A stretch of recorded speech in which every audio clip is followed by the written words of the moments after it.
Hello everyone, I am Dr. S.K. Rajan. I am Chief of Spine Neurosurgery at Artemis Hospital, Gurgaon. आज हम बात कर रहे हैं कि अगर हम लोगों को कमर का दर्द है, उससे बचने के लिए या उसको कम करने के लिए हम कौन कौन सी एक्सरसाइज कर सकते हैं। लो बैक पेन आजकल काफ़ी कॉमन हो गया है। उनका अक्सर ये सवाल होता है कि कमर के दर्द को हम कैसे ठीक करें और आगे दोबारा आने से उसको कैसे रोकें।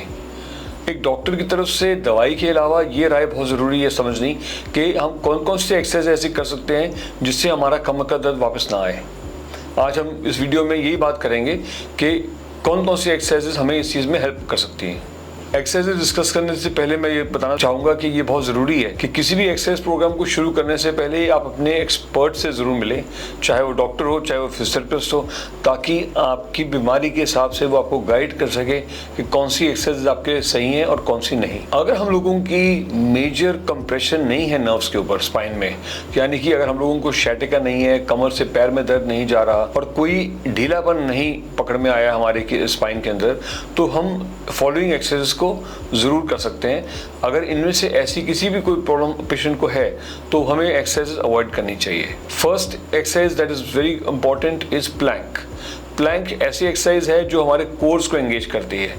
प्लैंक एक्सरसाइज में हमको क्या करना है कि हमको नीचे लेट जाना है पेट के बल और एल्बोज के ऊपर आ जाना है, एल्बोज के ऊपर, और जो हमारी कोनी है वो हमारी शोल्डर्स के बिल्कुल नीचे होनी चाहिए।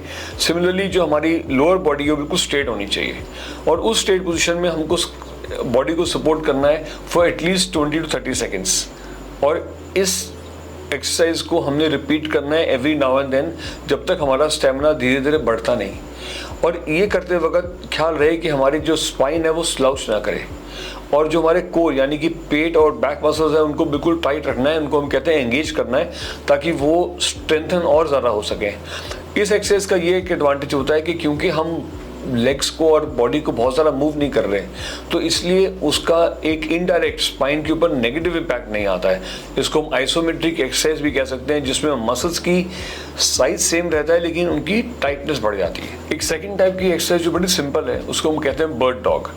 इसमें हम लोगों को अपने घुटनों और हाथों के ऊपर आ जाना है। जो हाथ है बिल्कुल शोल्डर के लाइन में होंगे और जो घुटने हैं वो आपकी पेल्विस के लाइन में होंगे। उस पोजीशन में रख के अपने आप को स्टेबलाइज करके एक हाथ आगे की तरफ जाएगा और ऑपोजिट लेग पीछे की तरफ जाएगा। बिल्कुल स्ट्रेट करने की कोशिश करनी है। उसको कुछ सेकंड तक वैसे रख के और उसके बाद हम वापस नीचे पोजीशन में आ जाएंगे, ओरिजिनल पोजीशन में, और इमीडिएटली अगला दूसरा हाथ ऊपर करेंगे और ऑपोजिट लेग को ऊपर करेंगे। इस एक्सरसाइज को भी मल्टीपल टाइम्स रिपीट करना है और हर टाइम जब भी हम एक्सरसाइज करें अपने मसल्स को एंगेज करना बहुत ज़रूरी है। इससे आपकी स्पाइन की स्टेबिलिटी बढ़ेगी, क्योंकि आप एक ही घुटने पे आ रहे हैं और आप एक ही हाथ पे आ रहे हैं एक टाइम पे। तो इस स्टेबिलिटी एक्सरसाइज से हमारे जो कोर मसल्स हैं वो भी एंगेज होते हैं और उसके अलावा कुछ हद तक हमारी स्ट्रेचिंग भी होती है स्पाइन की।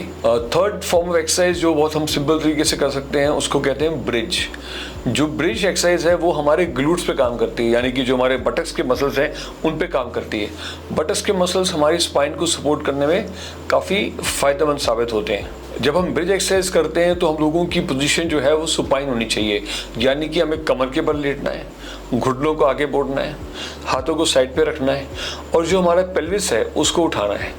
उस पेल्विस को उठा के हमारी कोशिश करनी है कि घुटने, पेल्विस और शोल्डर की एक लाइन बने और हमारा बैक को एलिवेट करना है छत की तरफ। उससे एलिवेट करने से हमारी जो बैक मसल्स हैं, कोर मसल्स हैं, वो काफ़ी टाइट होंगी और उनसे जो स्ट्रेंथनिंग होती है उससे हमारे बैक मसल्स और बैक स्ट्रक्चर्स को काफ़ी सपोर्ट मिलती है।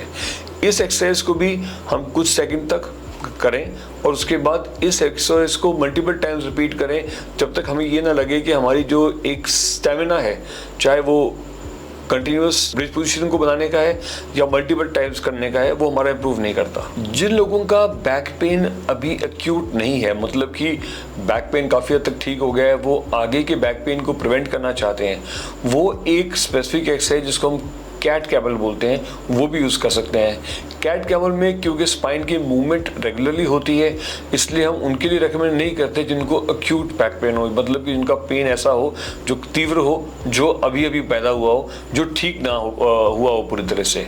तो कैट कैमल पोजीशन में क्या करेंगे, बिल्कुल जैसे हम लोगों ने पहले देखा बर्ड डॉग के अंदर, वैसे ही हाथों पे आएंगे और घुटने पे आएंगे। जो हाथ हैं और वो हमारे शोल्डर्स की लाइन में होंगे और घुटने हमारे पेल्विस की लाइन में होंगे। इसमें हमको क्या करना है कि हाथों और घुटनों को नहीं मोड़ना और ना ही इनको छेड़ना है, उसी पोजीशन में रहेंगे। सिर्फ हमने अपनी स्पाइन को मूव करना है। उस स्पाइन को जब हम पीछे की तरफ लेके जाएंगे, यानी कि छत की तरफ, तो एक आर्च बनेगा, जैसे कि एक कैट का आर्च होता है। और अगर हम उनको आगे की तरफ लेके जाएंगे तो कैमल वाला आर्च बनेगा। तो ऐसे हमारी स्पाइन के बीच में मूवमेंट्स जो हैं वो रेगुलरली हमने चेंज करनी है। उससे जो हमारे लोअर बैक है उसकी फ्लेक्सिबिलिटी इंप्रूव होगी और उसमें एक लचक के साथ साथ कुछ स्ट्रेंथ भी आएगी। एक और एक्सरसाइज जो हमारे बैक मसल्स को स्ट्रॉन्ग कर सकती है, लो बैक पेन की एक रेकरिंग एपिसोड्स को प्रिवेंट कर सकती है, उसको बोलते हैं पेल्विक टिल्ट। पेल्विक टिल्ट कुछ हद तक जो हम लोगों ने अभी ब्रिज पोजीशन बनाई उस टाइप का ही है। उसी पोजीशन में हमने लेटना है, यानी कि बैक के ऊपर, घुटनों को मोड़ना है, हाथ को साइड पे रखना है। इस सिचुएशन में हमको अपनी पेल्विस को उठाना नहीं है, सिर्फ रोटेट करना है। रोटेट करके उसकी फ्लेक्शन एक्सटेंशन करनी है, आगे बैकवर्ड फॉरवर्ड मूवमेंट्स, ताकि वो हमारे जो मसल्स हैं वहाँ पे हमें टाइटनेस महसूस हो। जब हम पेल्विस को बैकवर्ड टिल्ट करेंगे तो हमारी लोअर बैक जो है वो फर्श को या बेड को टच करनी चाहिए। और सिमिलरली जब हम पेल्विस को ऑपोजिट साइड पर रोटेट करेंगे तो हमारी जो स्पाइन की आर्च है वो थोड़ी उठनी चाहिए। तो इस मूवमेंट को, एक जेंटल रॉकिंग मूवमेंट से हम वहाँ के मसल्स को स्ट्रॉन्ग कर सकते हैं। इन एक्सरसाइज को फॉलो करने से पहले बहुत ज़रूरी है, जैसे मैंने कहा कि एक अपने एक्सपर्ट डॉक्टर को मिलना बहुत ज़रूरी है, ताकि वो हिसाब से गाइड कर सके कि क्या एक्सरसाइज आपके लिए सही है और कौन सी एक्सरसाइज सही नहीं है। अगर हमको किसी भी एक्सरसाइज करते वक्त लगे कि हमारा जो दर्द है वो हमारे कमर के हिस्से से पेरिफेरी तरफ जा रहा है, इसको हम कहते हैं पेरिफेरलाइजेशन, तो ऐसी सिचुएशन में हमको वो एक्सरसाइज बंद कर देनी चाहिए।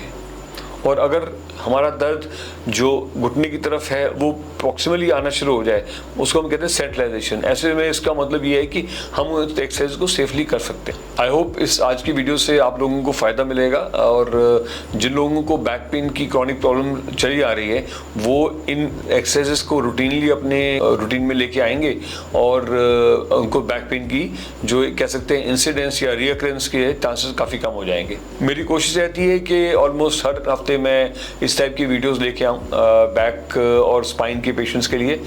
तो if you want to see this type of videos, kindly like and subscribe.